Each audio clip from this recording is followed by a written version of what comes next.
मित्रों, चलिए आज पुनः अन्य प्रश्न श्रृंखला में आप सबों का स्वागत है। मेरा एक कथन था कि मैंने जो ये प्रश्नों का समूह बनाया है ये थोड़े आपको जटिल लगेंगे, परंतु इसके पीछे कारण यह है कि ये थोड़े जटिल प्रश्न ही आपको अन्य परीक्षार्थियों से भिन्न बनाएंगे।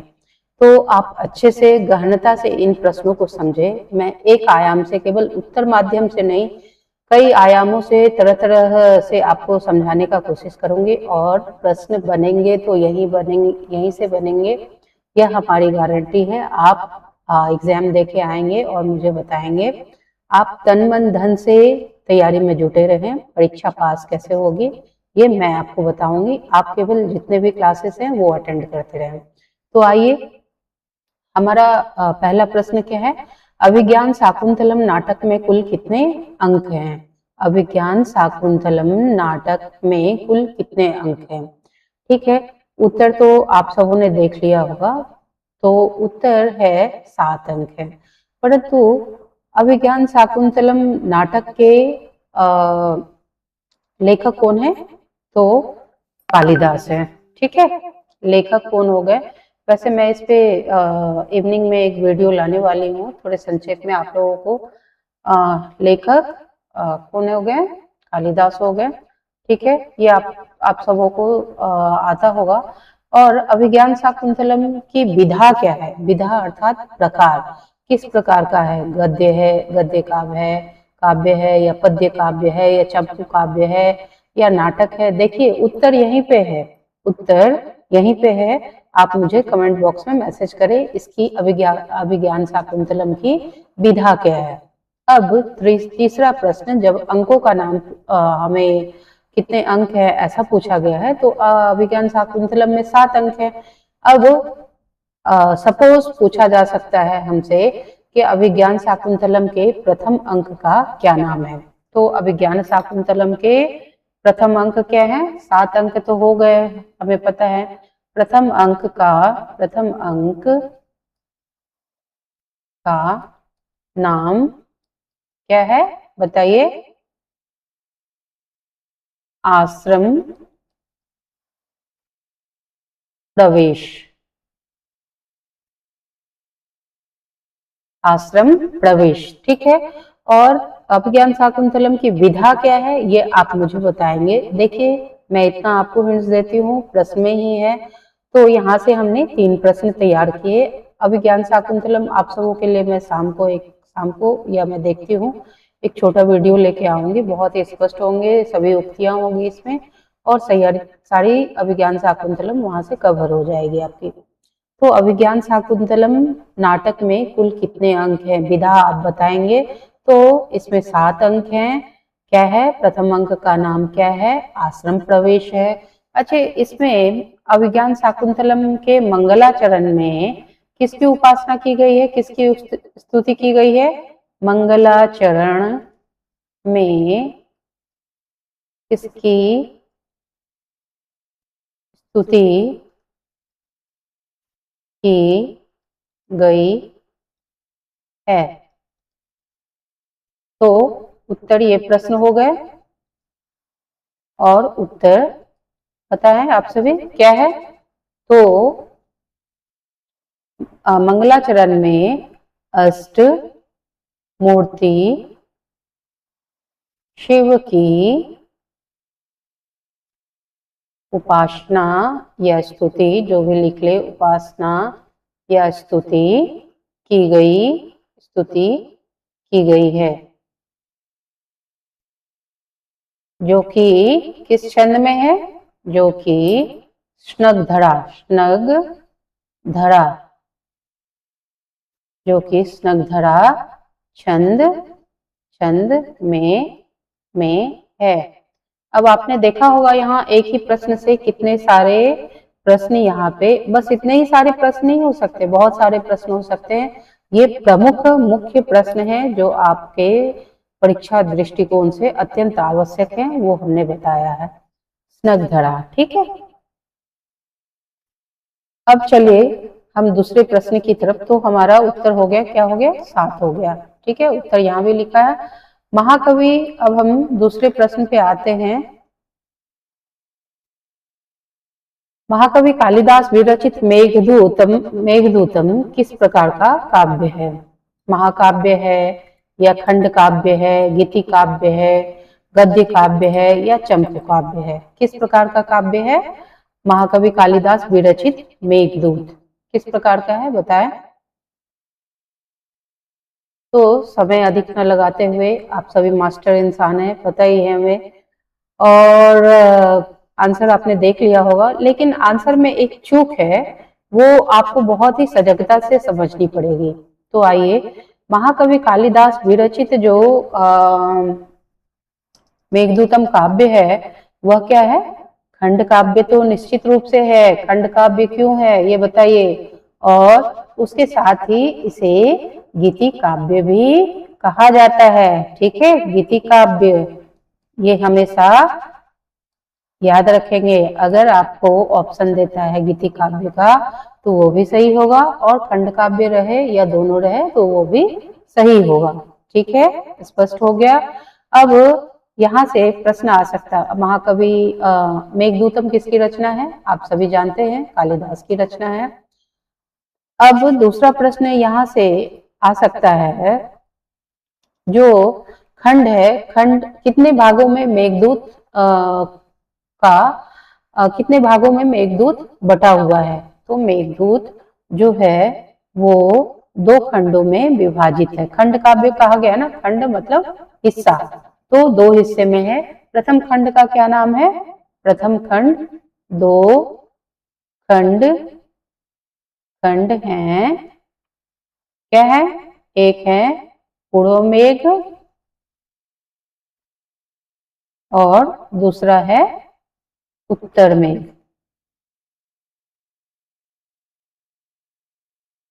ठीक, कोई दिक्कत, कोई समस्या?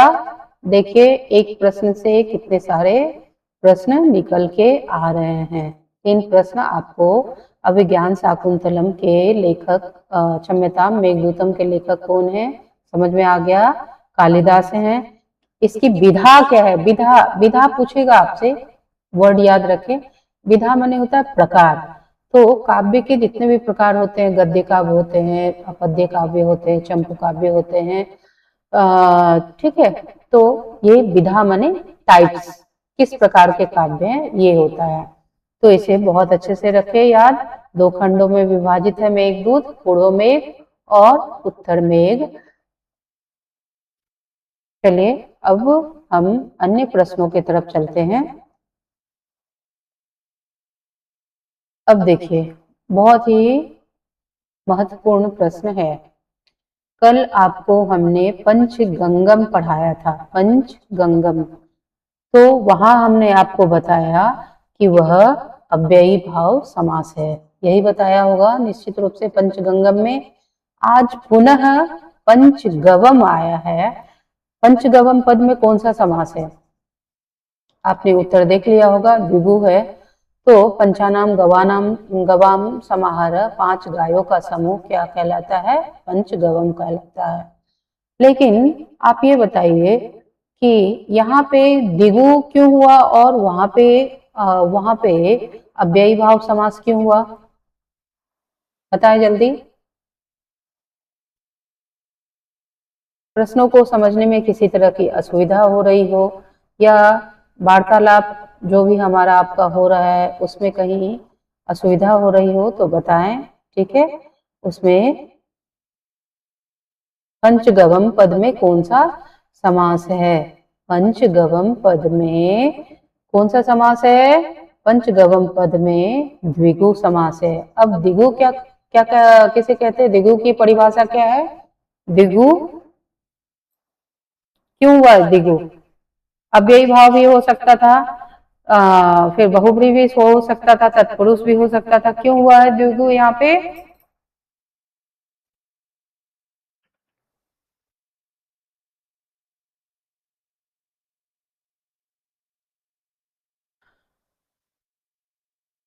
बताएं। तो यहाँ देखिए, मैंने पंचगवम में आपको अव्ययी भाव समास कहा था निश्चित रूप से। तो अव्ययी भाव समास इसलिए कहा था क्योंकि नदी भी सूत्र है, तो नदी वाचक शब्दों से पूर्व अगर संख्या कोई आता है तो वहां नदी भी सूत्र से अव्ययी भाव समास होता है। परंतु यहाँ आपको नदी शब्द नहीं मिल रहा है। नदी शब्द मिल रहा है क्या आपको? नहीं। गंगा, यमुना, सरस्वती कुछ भी है यहाँ पे? नहीं है। यहाँ पे आपको गायों का समूह के बारे में कहा गया है और सबसे पहले आपको संख्या दे दी गई है। तो जहां कहीं भी आप संख्या, सबसे पहले संख्या देखेंगे, जहां कहीं भी संख्या देखेंगे, नदी शब्द और मैं दो चार और बताऊंगी, उन शब्दों को छोड़ के वहां पे द्विगु समास होगा। क्योंकि द्विगु समास का क्या दी गई है परिभाषा? संख्या पूर्वो द्विगु। ठीक है,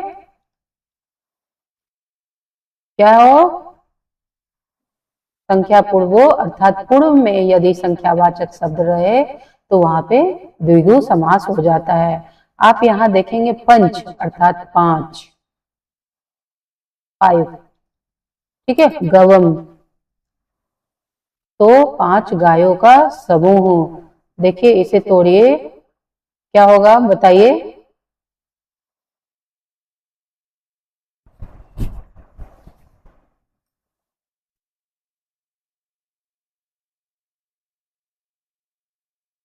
बताएं क्या होगा? देखिए मैं इसके दो चार उदाहरण आपको बताती हूँ। सबसे पहले तो जहां कहीं भी संख्या होगा, नदी शब्द को छोड़ के, और मैं दो चार बताऊंगी आपको, पुनः बार बार सुने। नदी शब्द को छोड़ के जहां कहीं भी आप संख्या शब्द देखेंगे तो संख्या पूर्वो द्विगु शब्द से उसमें संख्यावाची शब्दों में क्या होता है? द्विगु समास होता है। अब द्विगु समास का आपको लक्षण पूछ दे या परिभाषा, तो संख्या पूर्वो द्विगु। ठीक है। अब पंचगवम, पंचगवम पंचानाम गवाम समाहारः। देखिए पंचा, या क्षम्यताम,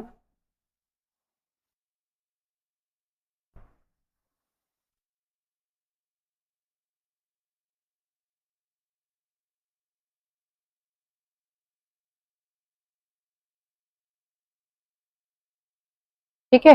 पंचानाम गवाम 5 गायों का समाहार। समाहार माने समूह। क्या होता है? 5 गायों का समूह क्या हो गया? पंचगवम हो गया। अब इनके और ये एक हो गए। अब दो तीन हम उदाहरण को और देख ले तो और बहुत ही स्पष्ट हो जाएगा। अब देखें यहाँ पे त्रिभुवन देख ले, त्रिभुवन, ठीक है। त्रयाणाम भवनानाम समाहार, ठीक है। अब देखे त्रिभुवन हो गया, अष्टाध्यायी हो गया। अब 4 में देख ले त्रिलोकी हो गया, 5वां हो गया पंचवटी हो गया, 5वां। 6ठा देखे सप्तशती हो गया, सप्तशती। ये सभी क्या है? ये सभी क्या हो गए? ये सब शब्द द्विगु समास हो गए, ठीक है। अब द्विगु समास में भी कौन से हैं? समाहार द्विगु, ठीक है। समाहार, समूह। तो त्रिभुवन क्यों हुआ द्विगु? क्योंकि त्रिभुवन, त्रयानाम भवनानाम समूह, 3 भवनों का समूह, ठीक है। अष्टाध्यायी, 8 अध्यायों का समूह। अष्ट देख रहे हैं आप, 3, 8, पुनः 3 और पंच 5, ठीक है। और सप्त 7, ये संख्यावाची है, इसलिए ये सभी क्या हो गए? द्विगु समास हो गए। क्योंकि द्विगु समास का उदाहरण क्या दिया, परिभाषा क्या दी गई है? संख्या पूर्वो द्विगु। इससे ही जहां भी संख्या लगे नदी शब्द को छोड़ के वहां पे क्या हो जाएगा? द्विगु समास हो जाएगा। अब चलिए, संस्कृत व्याकरण में मूल स्वर अक प्रत्याहार की संख्या। मूल स्वर किस में आ जाते हैं? किस प्रत्याहार में आ जाते हैं? तो अक, अ ई उ री क। तो क का तो मैंने आपको कल भी बताया था, और क का क्या होता है, जितने भी अंतिम वर्ण होते हैं, ठीक है, प्रत्याहार में उनकी इत संज्ञा हो जाती है और तस्य लोप से लोप हो जाता है। इत संज्ञा हो जाती है और इत संज्ञा हो जाती है, हट जाते हैं, और तस्य लोप से उनका लोप कर दिया जाता है। कहीं भी उनकी गिनती नहीं होती है, याद रखें। तो अ ई उ री, ठीक है, कितने बच गए अक में? अक में कौन कौन से आ गए? अ ई उ री। क का तो हमने आपको बताया, क का क्या होता है, एक संज्ञा होके तस्य लोप से लोप हो गए। तो 1 2 3 4 5। तो देखें आप यहाँ पे क्या है, अ ई उ री। तो ये आंसर हो गया। तो 5 इसमें, 5 उत्तर 5 सही हो जाएगा। ठीक, अब चलिए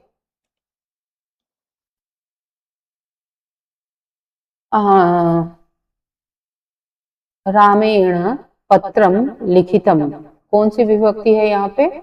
रामेण पत्रम लिखितम। आंसर दे रखा है, इसका मतलब ये नहीं आप अपना दिमाग अप्लाई करेंगे। आंसर में भी रॉन्ग, आंसर कुछ आंसर्स रॉन्ग भी है, तो आप अपने मति बुद्धि को यहाँ पे लगाएंगे। चलिए, रामेण में क्या है, कौन सी विभक्ति है? राम शब्द रूप जान रहे हैं क्या? याद कर लिया आप लोगों ने? नहीं याद किया है तो याद कर लेंगे, क्योंकि राम शब्द रूप और नदी शब्द रूप, नदी शब्द रूप यूपी टेट में आने वाला एक निश्चित प्रश्न है जो यहाँ से पूछे जाएंगे आपको। नदी शब्द रूप मैं आपको शाम को पढ़ाऊंगी। तब तक रामेण पत्रम लिखितम में कौन सी राम में कौन सी विभक्ति है ये बताएं? रामेण में है तृतीया। जहां भी आप देखें रामेण, जहां भी ण देखे आप, तो वहां पे तृतीया विभक्ति आप लगाएं। आप कहेंगे कैसे? सुरेशेण, मोहनेन, या और अन्य भी बहुत सारे नामवाची शब्द में जहां भी ये आएंगे तो वहां आप तृतीया विभक्ति लगाएंगे। तो तृतीया विभक्ति है रामेण पत्रम लिखितम, राम के द्वारा, राम ने पत्र लिखा। अब तृतीय विभक्ति क्यों लगी है? क्योंकि यह कर्मवाच्य है। कर्मवाच्य में कर्ता में तृतीय विभक्ति होती है, और आप बताएंगे कर्मवाच्य में कर्ता में तृतीय विभक्ति होती है। आप बताएंगे वाच्य कितने प्रकार के होते हैं? अगर वाच्य 3 प्रकार के होते हैं, कर्तृवाच्य, कर्मवाच्य, भाववाच्य, तो कर्तृवाच्य में कर्ता में, कर्म में और क्रिया में कौन कौन से विभक्ति और पुरुष होंगे, ये आप बताएंगे। ये आपके लिए क्वेश्चन है, कमेंट बॉक्स में मैसेज करेंगे। अब चलिए देखिए, गच्छतु कौन सा लकार है? आप जहां भी, एक चीज मैं आपको बताऊं, जहां भी आप तू देखेंगे, तू, आप आंख बंद करके तू जाता है, तू, तुम जाओ, ठीक है, क्या होता है? आज्ञार्थक ही तो होता है। तो तू जहां भी देखेंगे आप वहां पे गच्छतु, पठतु, लिखतु, और भी जितने बहुत सारे हैं, क्रीडतु, जितने भी धातु रूप हैं, तू जहां भी दिखेंगे आप तुरंत से समझ जाएंगे कि वह कौन सा लकार है। तो लोट लकार है। तू पढ़, तू जा, तू आ। सामान्य भाषा में तू ऐसा कुछ मेरा नहीं है, लेकिन हाँ मैं समझाने के दृष्टिकोण से आपको बोल रही हूँ। आप जहां भी आज्ञा देंगे या आदेश देंगे, आप वहां पे ऐसे तू, तू याद रखेंगे। तू जा, तू खा, तू आ, ऐसे करके आप जाओ, आप खाओ। तो तू जहां भी देखेंगे वह लोट लकार होता है, हमेशा याद रखें, ठीक है। तो गच्छतु, गच्छतु, गच्छताम, गच्छन्तु। नो तो जहां पे देखेंगे वह बहुवचन रहता है, हमेशा याद रखेंगे, गच्छन्तु। पठतु, पठताम, पठन्तु, ठीक। लिखतु, लिखताम, लिखन्तु। और नृत्यतु, नृत्यताम, नृत्यन्तु। तो आपने देखा नृत्यति, जहाँ पे सिंपल नृत्य, खादतु क्या है? गच्छतु है तो गच्छतु, तू है तो लोट लकार, और लोट लकार में तू जहां भी देखेंगे वह क्या होगा, प्रथम पुरुष एक वचन होगा। तू जा, तू खा, तू आ, तो एक के लिए ही प्रयोग कर रहे हैं ना, तो आप हमेशा याद रखेंगे तू होगा। ठीक है, क्षम्यताम, लोट लकार प्रथम पुरुष एक वचन होगा। पीताम्बरः कौन सा समास है? पीतम अंबरम यशः पीताम्बरः, पीतम अंबरम यशः पीताम्बरम क्या होगा? बहुब्रीहि समास होगा। अब बहुब्रीहि समास का परिभाषा क्या होता है? अन्य पदार्थ प्रधान हो, बहुब्रीहि होता है क्या? मैं सही बोल रही हूँ या गलत बोल रही हूँ, ये आप चेक करें। पीतम अंबरम यस्य सः, तो पीतम अंबरम मैंने पीला कपड़ा पहना है, या पीला कपड़ा पहनने वाले कौन है? भगवान शंकर है, क्षम्यता भगवान विष्णु है और कृष्ण। ठीक है, इनके लिए ही अन्य पदार्थ प्रधान होके क्या हो जाएगा? विष्णु बन जाएगा। सूर्य पूर्वे उदेति, सूर्य पूर्व में उगता है। ये आसान से प्रश्न है। सूर्य पूर्वे उदेति उगता है, ठीक है, उदेति। अब इसी में प्रत्यक्ष विधि क्या है, यह प्रश्न पूछा गया है। प्रत्यक्ष विधि वह विधि होता है, ठीक है, यह भाषा शिक्षण की वह विधि है जिसमें मातृभाषा का प्रयोग किए बिना शिक्षार्थियों को सीधे उसी भाषा में, जैसे संस्कृत में, पढ़ाया और सिखाया जाता है। ठीक है, अब पर्यायवाची शब्द भी आप लोगों से पूछे जाते हैं। ठीक है, तो जल का पर्यायवाची क्या होता है? जल का पर्यायवाची होता है नीर, नीरम, वारी, तोयम, पयः, सलिलम, अम्बु। नीरम, नीर मने जल, वारी मने जल, तोयम मतलब जल, पयः मतलब जल, सलिलम मतलब जल, अम्बु मतलब जल। तो चलिए आज कक्षा यहीं तक रखते हैं और पुनः और कक्षा के साथ मैं आपके सामने उपस्थित होंगे। तब तक के लिए चैनल अगर अच्छा लगा हो तो चैनल को लाइक करें, शेयर करें, ज़्यादा से ज़्यादा अपने मित्रों तक पहुंचाएं और उन्हें भी चैनल से जोड़ें, और प्रतिदिन इन ऐसे ही प्रश्नावली के साथ हमसे जुड़े रहें। तब तक के लिए नमस्कार।